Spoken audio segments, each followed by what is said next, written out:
Alright, welcome back, and in this video we're going to be looking at an example using our math operators, our standard math classes, and inputs and such concepts. So I created this project called Area Calculator in a Java class called Area, and what we're going to do is we're going to find the area of certain geometric figures, and we obviously want user input, so I'm going to use import java.util.scanner. So I'm going to import the scanner API, and never forget your main method: public static void main string args. And now that we have that done, we want to first let me add a comment telling us what we're gonna do. We're gonna find the area. We're gonna find the area of the rectangle. Area of rectangle. And now the first step we want to do is we want to create a scanner object. So we're going to say scanner sc is equal to new scanner in parentheses system dot in. And now that we have created that, we want to get some user input. So we want to prompt the user to enter something. So since it's a rectangle, we know we need a width and a height. And if we multiply that together, we'll get the area. So we're going to say system.out.println enter a width, and there we go. Now we're going to store this in an int value, so int width is equal to sc.next int. And now we're going to do the same thing, except now we want a height. So we're going to prompt the user for a height. So enter a height, and we're going to name this variable int height and sc.nextInt. So here we grab the user response, and now what we're going to do is we're going to apply this. So we're going to say int area is equal to width multiplied by the height, because width times height is equal to area for rectangles. And then we're going to say system.out.println, and then we're going to say the area is, and we're going to concatenate that textual output to our area, and then voila, and then we're going to concatenate the period. All right, so now this is how the area code looks like. Let's test it. Okay, so it says enter a width, perfect. So I'm going to use 12 and enter a height 7. So multiply these two together, and that should give us 84. And voila, it gives us the area is 84. So we know that the area works. Now what about if I want to find the perimeter? Let's find the perimeter. Now we obviously need the int and height, so we're not going to change that. We just need to change this formula over here. So I'm going to change this to perimeter, because you always want to make your variables, the variable name describe what the function is of that variable. And then instead of saying width times height, I'm going to say 2 multiplied by the width plus 2 multiplied by the height. Now this code will work perfectly fine, but what I like to do is I'm just going to enclose this within parentheses just to confirm that it will work. And instead of area, I'm going to concatenate perimeter to it and see, so because I want to display the perimeter. All right, so let's see if this works. Let's use 12 and 7 once again, and 12 times 2 is 24, and 7 times 2 is 14. If we add those two together, we get 38, which is what we get right over here. All right, so now let's look at the circumference. Let's look at a little more complicated example. Let's look at the circumference of a circle. Let's look at circles. So let's just say that we need one sort of data from the user, and we need a radius. We need a radius from the user, and I'm going to say int radius. And now we gather its response. So at this point, for the circumference, I want you to pause the video and see if you can figure out the rest of the code. Alright, so I hope you took the time to pause the video and look at it. And now, what I would do is I would say int circumference, or sorry, double circumference is equal to, we need, the circumference formula is 2 pi r, correct? So we're going to multiply 2 multiplied by pi multiplied by our radius. But there's a slight problem. 3.14 isn't the exact number for pi. I know we use it in math because we don't want to use a really long number, but we're not going to get an exact value from here. So if we want to get an exact value, I would actually use math.pi, which is our a method that we use, if you remember. So now what I'm going to do is I'm going to say system.out.println the circumference is, and then I'm going to concatenate circumference and to that. So here I'm going to concatenate the data and display the circumference data. All right, and let's see if this works. Okay, enter a radius. I'm going to enter 5, so 5 multiplied by 2, that is about 10, and 3.14, so it should be around 31.4. And yeah, we get exactly that. We get 31.4159, blah, blah, blah, blah, blah. And here we get a much more accurate value instead of just using 3.14. If I was to use 3.14, we would get not that much of an accurate value. Let's say I use 5 again. We're going to get something like this, which is completely not what we want, right? So that's why we use math.pi if we want an exact value. Now, what if we want to find the area? Remember, area is pi r squared. Now, take your time to go ahead and figure this out. Pause the video if you have to. But how I would do this is I would, first of all, change this to area.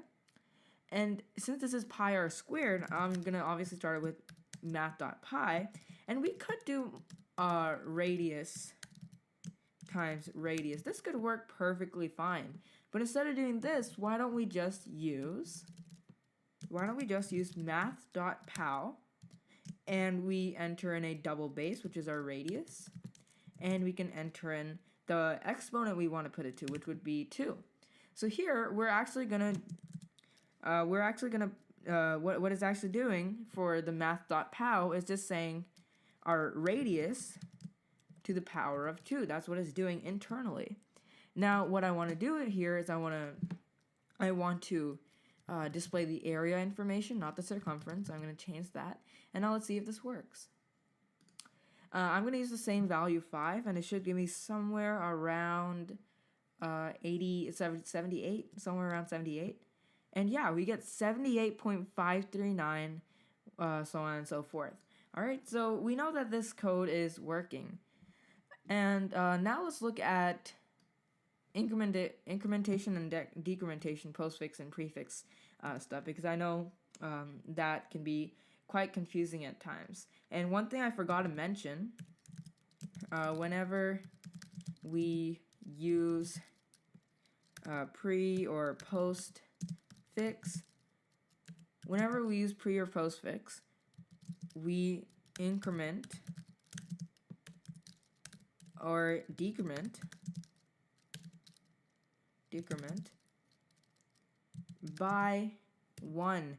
I forgot to say this in the video, but we increment or decrement it by 1. So let's say I were to have int x, and I set that equal to 5, and then I say system.out.println minus minus x, right? This would actually print out 4, because it only decrements it or increments it by 1. Now, what if I did x minus minus? What if I did x minus minus? What would this be? It would be 5, because remember how I said postfix, it does the action first and then decrements or increments it. What if I said system.out.println x? Now what would this print? Let's see. It prints 5 and 4, because over here it uses 5, then it decrements it, and now it stores 4. If I did minus minus, then it will show 3, and if I here did plus plus, it should show 5 and 5. like that. All right, so that's how prefix incrementation and decrementation works, just to show you on the compiler, and it decrements or increments it by 1. All right, so what if I wanted to increment it by 2? What if I wanted to increment it by 2? I just had to do, all I would have to do is I would say x plus equals 2. Here I use the shortcut operator. You see the assignment operator that I used? Yeah, I can do that to increment it by 2. Or if I want it to be more laid out, I can say x is equal to x plus 2. But if you experiment with this, which I would like you to do, you'll notice that it won't make a difference. It'll do the same thing. All right? So now let's look at one more example. Let's look at money. I created a project called money, and I made a Java class called money. We want obviously some user input, so I'm going to say import java.util.scanner. And now I'm going to add the public static void main. Never forget the main method. It is extremely crucial. Public static void main string args. Okay, I think that should be embedded into your head by now. It's pretty flowy, pretty fun to say. Public static void main string args. Okay, so never forget that. Now what we want to do is we want to get a certain number of cents, and we want to extract the number of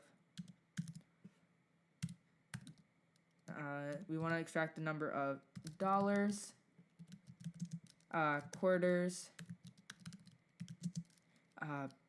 dimes, nickels, and pennies. All right, we want to extract the number of dollars, dollars, quarters, dimes, nickels, and pennies. So for the purpose of this video, though, I'm going to show you dollars and quarters, and I want you to try to figure out the rest of these three because it essentially just follows the same pattern. So first thing I want to do is I want to create a scanner object. Scanner SC is equal to new scanner in parentheses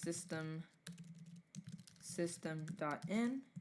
And then I'm going to prompt the user for some information. So system.println enter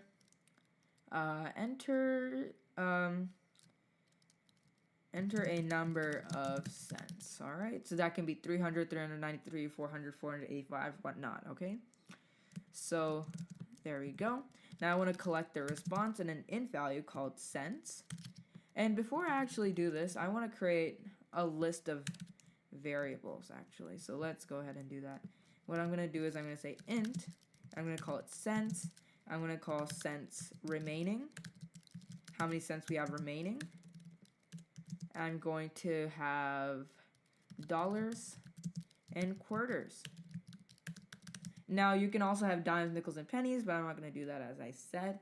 And here you can notice that I used a declaration of 4 variables, and I declared them in a series, and I'm going to initialize them in a series all to 0.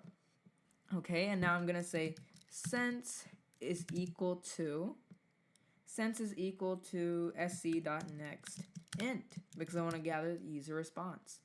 Now I want to find the number of dollars. So I'm going to say dollars is equal to, so how would I find dollars? If I had 300 cents, how many dollars would be in 300 cents? 3, right? I mean, basic common knowledge. There'd be $3 and 300 cents. So that means if I divided 300 by 100, I would get 3. So how would I find the number of dollars? I would use divided by 100. So I'm going to say cents, or the user input, divide that by 100. Now let's say I had 485. If I divided by that by 100, that would equal 4.85, right? But remember, we're using Java, so whenever we use Java and we store the division into an int value, we always truncate. So we drop the decimal places, and we just get 4. Okay? Now we want to find the number of cents remaining. So let's say we had 485. I divided that by 100, so we get 4, right? Because of truncation. So now that means I have 85 cents left. So now what I want to do is I want to say cents is now equal to my cents remaining is equal to cents, the number of cents I had, and I want to mod that by 100. So cents mod 100, so if I had 485 and I mod it by 100, or modulus 100, then I would divide it normally and I would get a remainder of 85. So I have 85 cents remaining. Whenever we want to find something remaining, something left, we're going to use modulus, okay? So now we got dollars. Now we want to find quarters, okay? So we're going to say quarters is equal to cents remaining, which is 85, and we're going to divide that by 25, which is the value. All right, so I hope that makes sense. Remember how we talked about it in dollars is the same thing with quarters. Now we want to find this number of cents remaining, so we're going to say cents remaining is equal to cents remaining modulus 25. So let's say we had 85 cents remaining. Let's say we had 85 cents remaining, and I divided that by 25, then we would get somewhere around 3.14, and we truncate that. That means I have 3 quarters. Right? And if we just mod it, then we get the remainder of that, and that will be how many cents we have remaining. Because remember, modulus is whenever we want the remainder of something that is left, something that is remaining. All right? So that's how we find the quarters in dollars. And if you just continue down the line, you'll find a pattern, and that's how I want you guys to fill out dimes, nickels, and pennies. All right, so then I'm going to display this information. So I'm going to say system.out.println you have space cents, all right? And then I want to display all of this information. So let's see, we have dollars. So you have dollars. You have quarters. All right, so now let's see if this works out. Let's use our 485. And here we have 485 cents, we have $4, and we have 3 quarters. So that's how you use modulus. But here you might be saying, well, Sahil, you know what you could do? You don't have to say cents remaining all over again. Yes, and you're absolutely right. I can use something called the assignment operator. I can use the shortcut operator just to use that. And that's all I have to do. And will it work the same way? Well, I believe it will work the same way. Let's check it out. 485, and it works the exact same.